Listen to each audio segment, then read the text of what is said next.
Pengamat politik Citra Institut Efrisa menilai salahnya Ketua Umum PDIP Megawati Soekarno Putri tidak belajar dari pengalaman sebelumnya ketika kalah dari Susilo Bambang Yudhoyono dulu.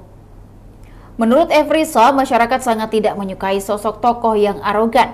Itu bisa dilihat ketika Prabowo Subianto kalah beberapa kali dari Jokowi, namun tidak kali ini. Ketika Prabowo mengubah sifat dan karakternya, Efrisa juga menyayangkan PDIP terlalu sombong mengakui jika Jokowi bukanlah siapa-siapa tanpa partai banteng.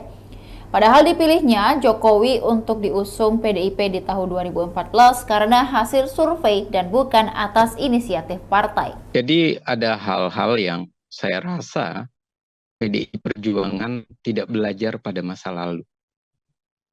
Apa itu? PDI Perjuangan pernah dikalahkan oleh SBY karena sikapnya yang jumawa, arogan, tinggi hati, dan sikapnya yang mengatakan misalnya waktu itu adalah Pak SBY dikatakan jenderal tapi yang kanak-kanak ataupun jenderal yang kurang dekat dengan masyarakat ataupun dalam hal politik kurang keren lah, seperti itu. Namun yang patut untuk dipahami adalah ketika hal itu dilakukan sama dengan Ganjar Pranowo, dilakukan sama apa yang dikeluarkan oleh retorika maupun komunikasi politik atau bahasa politik dari PDI Perjuangan terhadap Pak Jokowi maupun terhadap Pak Prabowo di debat Capres, ini yang menjadi blunder. Apa yang menjadi blunder? Mereka tidak memahami. Pola di Indonesia adalah ketika seorang presiden terpilih sekali, kecenderungan terpilih kedua itu akan tinggi kalau memang ia memuaskan masyarakat. Itu dibuktikan dari SBY kepada Jokowi. Dan yang kedua adalah ini yang tidak dipahami. Masyarakat selalu mengkritisi dua periode kepemimpinan seorang calon. Nah, ketika masyarakat mengkritisi kepemimpinan seorang calon, ini juga yang tidak dipahami oleh PDI Perjuangan. Bahwa yang dikritisi itu adalah ternyata Jokowi baik. Kepuasannya masih tinggi. Tapi yang dikritisi adalah kerecokan, merecoki, sikap ambigu dari PDI Perjuangan. Dia yang memerintah, dia mengajukan Pak Jokowi, tapi dia menyerang pemerintah. Dia yang menetapkan misalnya bansos di parlemen karena suaranya tertinggi, dia yang punya perolehan suara tertinggi, dia minta dibatalkan atau minta ditunda. Dia pula yang membuat undang-undang pemilu yang disepakati bersama antara presiden dengan DPR RI, walaupun memang dalam prosesnya kalau presiden menarik ya sudah, tidak bisa.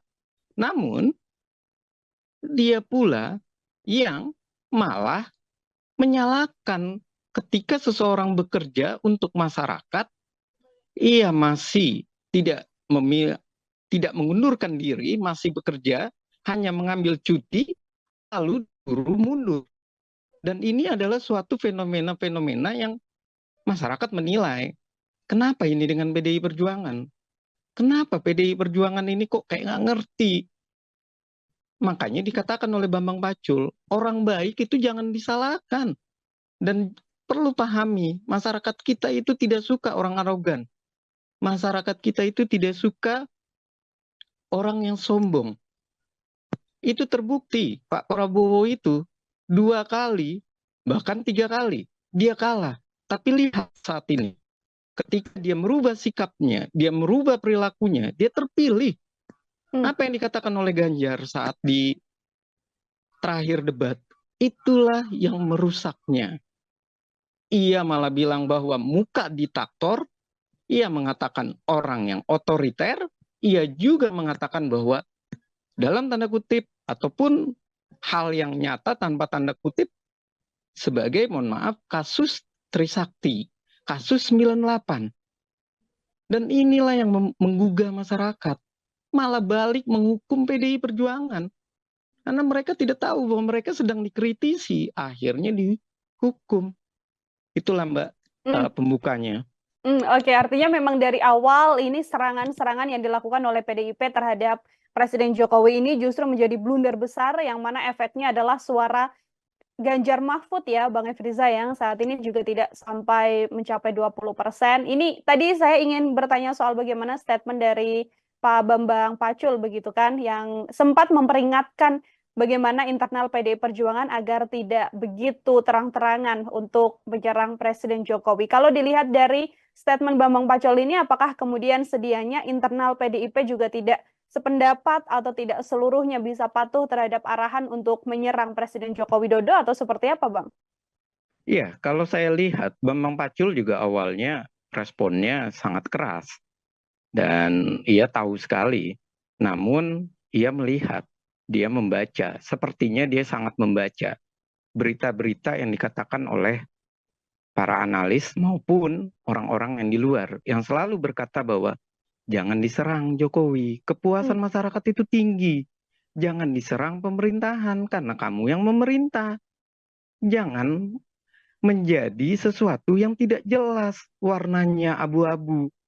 Sementara Bambang Pacul saat itu menyadari tidak boleh PDI Perjuangan melakukan serangan-serangan yang begitu keras, yang begitu berapi-api, tapi dalam konteksnya dia juga ambigu. Kenapa dikatakan ambigu? Memang Jokowi itu siapa? Tetap kadernya PDI Perjuangan. Gibran siapa? Walaupun sudah dikatakan tutup buku, tetap kader PDI Perjuangan.